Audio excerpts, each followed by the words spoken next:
कुछ आइटम जिनके ऊपर टैक्स होता है वो आप कस्टमर सपोर्ट सेंटर ले जाएँ और उनसे कूपन बनवा लें। एयरपोर्ट पे इसका टैक्स रिफ़ंड कर दिया जाता है। ये फ़ॉरेनर्स के लिए होता है क्योंकि उनके ऊपर टैक्स इम्पोर्ट नहीं होता, लेकिन क्योंकि ये ले चुके होते हैं इसलिए वो रिफ़ंड होता है।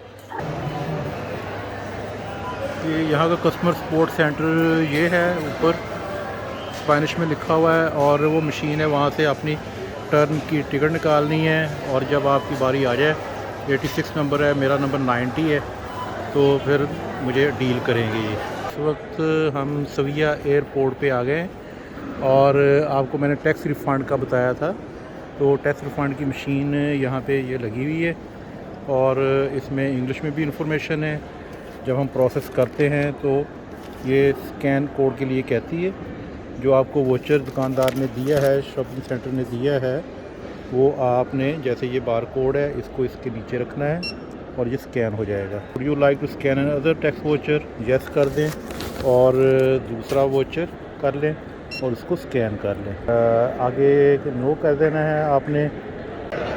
ये टैक्स रिफ़ंड की मुकम्मल इंफॉर्मेशन इधर भी दी हुई है। पूरा प्रोसेस है। पासपोर्ट आपका रेडी होना चाहिए, tax re form, travel documents, item ready और items, no goods no stamp. जी मैं पहले इस लाइन में था जहाँ टैक्स फ्री लिखा हुआ है, तो ये वाली लाइन नहीं थी। एक खातून आई, उसने मुझे गाइड किया, उसने बताया कि आपने इस जगह पे आना है जहाँ पे लिखा हुआ है टैक्स फ्री रिफंड।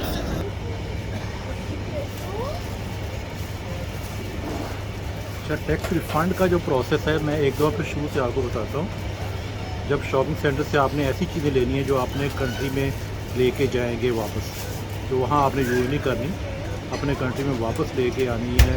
गिफ्ट हो गए, तोहफ़े वगैरह, तो वो आप उसी शॉपिंग सेंटर से का जो कस्टमर सपोर्ट सेंटर है वहाँ पे जाएंगे और उनसे बनवाएंगे वो आपको पासपोर्ट का कहेंगे। पासपोर्ट की अगर पिक्चर भी है तो वो गुजारा हो जाता है, ओरिजिनल पासपोर्ट ज़रूरी नहीं है। वोचर बनाने के बाद आप जब एयरपोर्ट पे आएंगे तो वहाँ मशीन लगी हुई है, मशीन के थ्रू वैलिडेशन होती है।